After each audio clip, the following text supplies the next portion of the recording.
రోజులు జై తెలంగాణ అందరికీ నమస్కారం.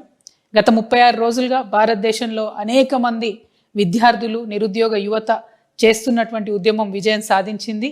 వారు అనుకున్నట్టుగానే కేంద్ర మంత్రి ధర్మేంద్ర ప్రధాన్ గారిని రాజీనామా చేయడానికి కేంద్ర ప్రభుత్వం ముందుకు పంపించింది.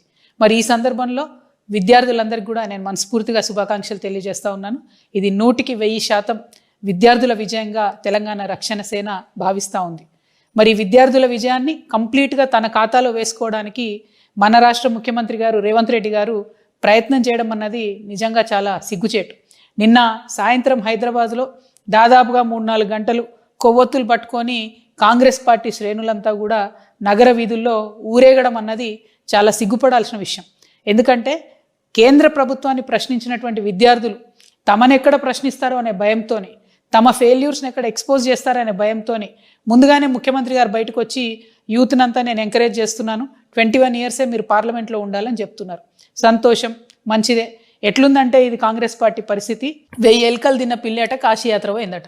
అట్లా ఇన్ని సంవత్సరాలకి అనేక సందర్భాల్లో విద్యార్థులను యువతను మోసం చేసినటువంటి ముఖ్యమంత్రి గారికి 21 ఇయర్స్లో యువత పార్లమెంట్కి పోవాలన్నటువంటి జ్ఞానోదయం ఇవ్వడం అన్నది చాలా సంతోషం. కానీ మీ మీద నమ్మకం లేదు. మీరు ఏ బిల్లు అసెంబ్లీలో పెట్టినా దాన్ని పాస్ కాకుండా కేంద్రంతో లాలూచిపడి ఆపుతున్న విషయం ఈ రాష్ట్రంలో బీసీ ప్రజలకు బాగా తెలుసు. ఈ రాష్ట్రంలోని ప్రజలందరికీ కూడా ఆ విషయం బాగా తెలుసు. సో మీరు 21 ఇయర్స్ బిల్లు పెడతామంటే నమ్మడానికి ఎవరు లేరు.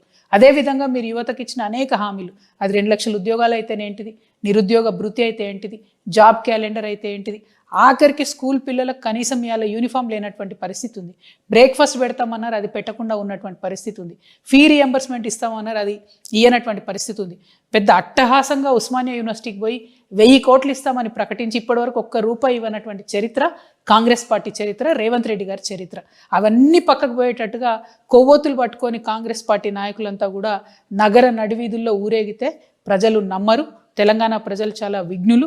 ఖచ్చితంగా సమయం సందర్భం వచ్చినప్పుడు ఇదే విద్యార్థి లోకం, ఇదే యువలోకం అంతా కూడా మీ ప్రభుత్వాన్ని దించుతారనే విషయాన్ని నేను తెలియజేస్తా ఉన్నాను. Thank you. జై తెలంగాణ. జై తెలంగాణ అందరికీ నమస్కారం. గత 36 రోజులుగా భారతదేశంలో అనేక మంది విద్యార్థులు నిరుద్యోగ యువత చేస్తున్నటువంటి